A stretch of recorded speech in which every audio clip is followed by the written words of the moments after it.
Bonjour, je suis Emmanuel Rolinde du laboratoire LDAR à Paris en France. Je vais vous présenter le modèle du planétaire humain qui permet au corps des apprenants de représenter le mouvement des corps du système solaire.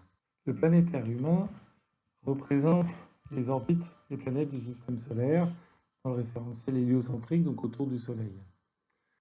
La première planète, Mercure, puis Vénus, et ensuite la Terre qui est à 1 mètre sur le planétaire du Soleil, correspond à une unité astronomique, la distance Terre-Soleil. Ensuite Mars en rouge, et enfin Jupiter à peu près 5 mètres du Soleil, ce qui fait un diamètre de 10 mètres environ pour le planétaire humain. Il y a également deux comètes, Encke et Churyumov-Gerasimenko, qui ont joué un rôle particulier, avec une orbite autour du Soleil très allongée, et donc des vitesses qui vont varier. Au contraire, la Terre a une orbite quasiment circulaire autour du Soleil avec une vitesse à peu près constante. Donc les personnes vont suivre le mouvement des planètes en allant de point en point avec une durée constante pour aller d'un point à l'autre. En respectant ces règles, Mercure va aller plus vite que toutes les autres planètes.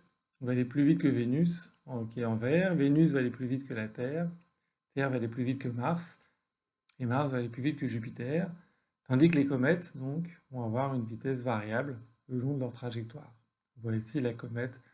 Donc tout le monde va suivre les points pour pouvoir refaire le mouvement des planètes avec leur propre corps en suivant le chemin dessiné. Donc il s'agit maintenant de comprendre comment les corps humains, qui sont dominés par la gravité terrestre et donc la verticalité, au contraire des corps célestes attirés par le Soleil, et qui sont dominés par les frottements sur le sol, alors que les corps célestes ne subissent pas de frottement. Donc comment ces corps peuvent incarner et comprendre les lois qui régissent les mouvements des corps célestes.